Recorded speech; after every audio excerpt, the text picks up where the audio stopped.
이번 사회시험 폭망했어요. 이런 글들을 많이 봅니다. 유독 뭐 사회를 어려워해요. 이런 친구들이 있어요. 사회. 사회가 왜 이렇게 어려울까요? 영어, 수학보다 왜 어려울까요? 근데 정말 뻥입니다. 재수해서 오를 수 있는 과목은 사탐밖에 없다라는 얘기도 있어요. 실제로 저의 또 아들 경험담을 얘기를 하자면은 재수를 했는데 국어도 조금 올랐어요. 근데 저희 아들이 정말 공부를 고3 때보다 재수했을 때 자긴 10배 이상을 했다. 근데 국어도 살짝 올랐지만 그 정말 효과적으로 오른 거는 사회탐구. 사회탐구 올랐어요. 뭐 암기 과목이기도 하고 국어의 비문학 같은 게 오르기는 굉장히 힘들죠. 그래서 사회라는 과목이 어떻게 보면은 쉬운데 사회를 못해요 이런 얘기를 많이 듣습니다. 특히나 영수보다 저는 사회를 못합니다라고 얘기하는데 자 돌이켜 생각을 해봅시다. 영수 학원을 다니잖아요. 학원을 다녀서 잘하는 거고 사회는 학원을 안 다니는 게 못한다. 그렇다면은 사회 점수가 이게 실제 나의 현실입니다. 내가 이렇게 폭망해요. 모든 과목이. 하지만 학원에 억지로 와서 앉아있고 선생님이 과제를 내주고 하니까 끌려가다 보니까 영수가 어느 정도 점수가 나와서 이것이 나의 점수인지 착각을 하죠. 고등학교 올라가면은요, 이렇게 나의 현실, 이거에 이제 맞닥뜨리게 되죠.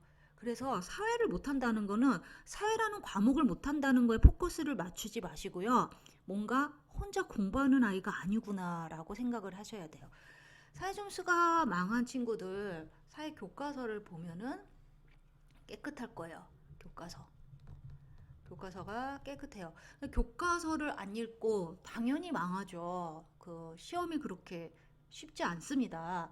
교과서를 읽으라고 좀 해야 돼요. 그런데 이 친구들이 읽으라 그러면은 이제 어렵다고 하죠. 왜냐면 어휘가 어려운 어휘가 많이 나오니까 그러면은 뭐 인강을 좀 본다든지 이게 도움을 좀 받아야 되는데 그래서 도움을 받고 하면은 진짜 어느 과목보다 쉬운 과목이에요. 복잡하지 않습니다. 그런데 어머니들이 강의를 듣고 이제 교과서를 읽게 하는 교과서 읽기 요 코스로 사회를 망친 아이들을 시켜야 되는데 어머니들이 이제 공부를 시킨다고 문제집을 사줘요. 문제집. 자, 그런데 이해도 안 되고 교과서도 못 읽는 애들이 문제집을 과연 풀까요? 문제집을 억지로 펼쳤는데 문제집에서 뭐 1, 2, 3, 4, 5번 문제가 있는데 뭐 한 3개 틀리고 맞습니다. 이러면은 이 문제집 사실 풀기가 짜증이 나요.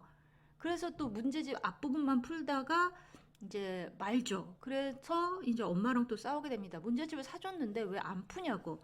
문제집은 내가 강의를 듣고 교과서를 읽고서 이해를 잘해서 한번 내가 잘했나? 체크해 볼 때 푸는 게 문제집이지 문제집 자체가 공부가 되는 거는 수학이라는 과목밖에 없다라는 거를 알아두시고 사회 점수가 안 나와요. 그러면 교과서를 한번 읽어봐라 라고 교과서를 좀 던져주시는 걸 먼저 왜 자꾸 문제집을 사주시는지 모르겠습니다. 문제집을 끝까지 보지도 않을 텐데 물론 문제집을 잘 푸는 친구는 상관이 없어요. 그런 친구들은 사회를 폭망하지도 않겠죠. 그래서 반드시 그 학교 교과서를 좀 읽고 한 번씩 읽고 덮고서 요약을 해보라고 늘 얘기했듯이 교과서를 품에 안고 교과서가 나달라달 할 정도로 이렇게 교과서 중심형 공부를 할 수 있게 하시고요. 고등학교 올라가면은 아이들이 이제 정신을 차리면은 이제 뭐 사탐의 유명한 강사 누구다 해서 스스로 강의를 보고 이제 공부를 합니다. 하지만 초등, 중등이 그렇게 하기는 쉽지 않죠. 좀 강제적으로 어머니들께서 플랜을 좀 짜주시고 앉아서 교과서 읽고 이렇게 공부를 해라고 하고 옆에서 이제 질문 외웠는지를 좀 질문을 좀 해주셔야 돼요. 그러니까 읽어 그러면 읽고서 다 읽었어 하니까 읽었는지 확인하는 거를 어머니들이 좀 체크를 좀 해주셨으면 좋겠어요. 이제 저희 학원은 아예 빈칸 채우기 문제를 다 만들었어요. 이제 교과서를 저희 이제 교과서 프로그램이 있는데 교과서를 일단 강의를 듣게 하고요. 제가 이제 만든 강의가 있어요. 그리고 스스로 정리를 하게 하고 그 다음에는 빈칸 채우기. 빈칸 채우기. 그러니까 이 빈칸 채우기는요, 문제집에 있는 문제보다 그렇게 사고방식을 요하는 게 아니에요.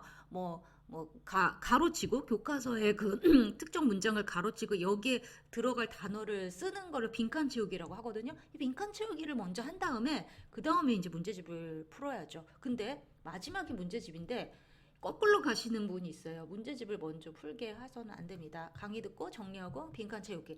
빈칸 채우기는 어머니가 앉아가지고 얘기를 해주는 방법이 있죠. 이때 절대 싸우지 마시고 이것도 몰라 그러지 마시고 어머니들이 여력이 되면은 그렇게 질의응답을 좀 해주시고 질의응답을 할 때는 어머니가 말을 많이 하는 것보다 학생이 말을 많이 하게끔 이거는 정의가 뭐야? 왜 이렇게 했어? 라고 하면서 질문을 해주는 역할을 좀 해주셔서 사회를 좀 빨리 잡을 수 있게. 사회에서 점수 깎이는 건 너무나도 억울합니다.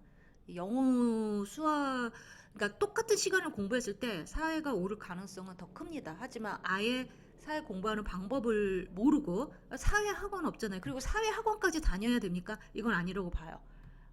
교과서 중심으로 수업을 하고 저희가 이제 중일 교과서 프로그램은 있거든요. 힘드시면은 저희 책먹는고를 중일 교과서 프로그램을 좀 이용을 해서 저희 중일 교과서 프로그램에 뭐 문제집 풀고 그런 게 아니라 교과서 정리하게 하고 강의도 그냥 교과서를 그대로 읽는 방식으로 만들어졌거든요. 그래서 또 도움을 좀 받아보는 것도 좋을 것 같습니다.